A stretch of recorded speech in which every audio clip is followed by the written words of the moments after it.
So, The Prince of Machiavelli isn't so much a philosophical, abstract, theoretical treatise on politics, rather, it serves as a practical guide. It's about rule and power, it's ruthless and pragmatic, there's no room for morality and humanism and idealism. So, the book was written in 1513 and it was addressed to Lorenzo de' Medici, who was the governor of Florence at the time. And at that time, Italy was going through a political instability. So city-states like Florence and Milan and Naples and neighboring countries, France and Spain, they were all fighting for the control of Italy. Machiavelli says that if you want to take over new states, if that state is in the same country where they speak the same language and they have the same customs and the same laws, then it's easier to take over. Now, the only thing you need to do is kill the previous prince and his family and make sure you don't change the laws. Make sure you don't change the customs. That means the laws and the taxes. Now, if you want to take over a new state in a country where they speak a different language and they have different laws and different customs, now that's going to be a much more difficult endeavor. And in that case, Machiavelli recommends one of two things. Now, the first option is to go there directly and live there as a prince so that you can handle problems in person as they arise, so you can deal with the problems carefully. Now, the second option, which is a better option according to Machiavelli, is to establish one or two colonies in that new state. Now, he thinks that's a better option because colonies run on low costs and you're only harming a minority of people whose lands and home you've taken away to give to the colons. And so Machiavelli says that you don't need to fear revenge or retaliation on their part because those people are poor and scattered. And in addition to that, the rest of the population, they're going to remain silent because nothing happened to them. That's one thing. And the second thing is that they fear the same fate might happen to them as those that you've injured. So Machiavelli says that with men, you have to either treat them well or crush them because men will only take revenge for minor wrongdoing. Now, if you take over a state that's used to live under their freedom and their laws, Machiavelli says that the safest course of action is to reside there yourself or to destroy them. Because he says that people who are used to live under a prince, they're not going to rebel against the new prince. They're not going to take arms because they're used to obey and they don't know how to govern themselves. But people who live under a republic, they have their cherished freedom taken away from them, and as a result, they're going to hate and resent the new prince. So in that case, he says the safest course of action is to either live there yourself or destroy them. And there's also another way you can become prince, but that's by the wishes of others. Machiavelli calls that civil principality. So what he argues for is that,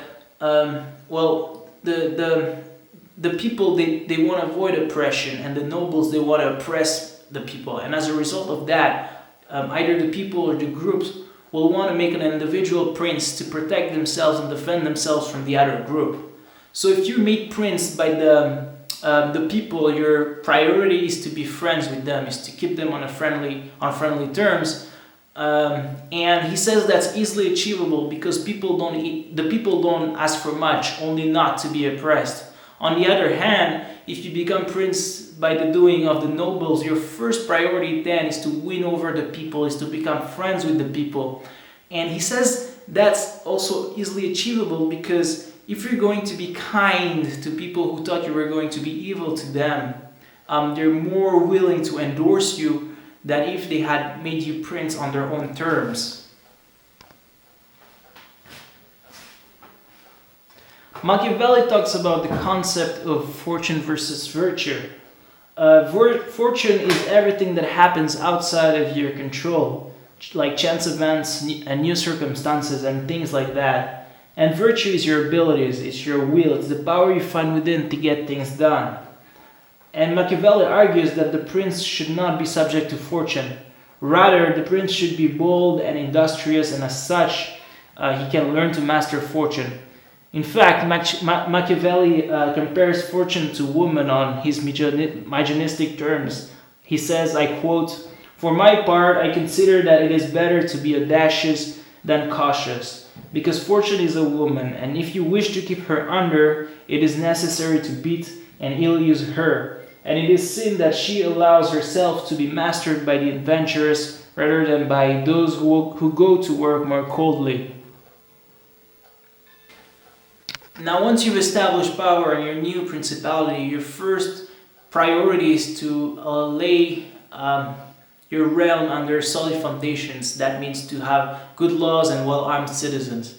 Machiavelli argues against mercenaries because they cost money and they're gonna stab you in the back as soon as they see that there's nothing to gain from you anymore. Now, in your relationship with the subject, he says that you should strive for being feared and being loved. But because it's hard to get those two, you should opt for being feared instead of being loved. Because he says that, Machiavelli says that men are ungrateful, fickle, covetous, and cowardly. So if they love you, they will stab you in the back at the side of personal gain. On the other hand, if they fear you, they will not dare crossing you. Now, Machiavelli says that there's a huge difference between being feared and being hated. Those are two very different things, and no matter how feared a prince is, he should avoid being hated at all costs. Now, he says that's easily achievable because you're gonna avoid hatred as long as you keep away from two things: man's property and their woman. Now, in fact, you might even interpret that to men, their property is even more important to women, because Machiavelli says that men will more easily forget like the death of their father than the loss of their property. And Machiavelli also sets up the portrait of a good prince. Machiavelli says that forget about character and having a moral compass and being a good man and caring and all that kind of stuff. Just forget about it. Being a good prince is about being smart and shrewd and strategic and adaptive and flexible so as to remain in power. So he says that a prince should know when to be fox and when to be lion. That means under the circumstances, he should know when to be cunning and when to be fierce. And like the role of the prince is to be a good actor, to pretend, to put up an act, to come across, to put on a mask and come across under the light you want your subjects to see you in. Like, you should come across as righteous and virtuous and upright and as a good man and well-tempered and so on. And he says that people are so simple that you will be able to fool them. So the whole point, according to Machiavelli, is to be a good actor and deceive people.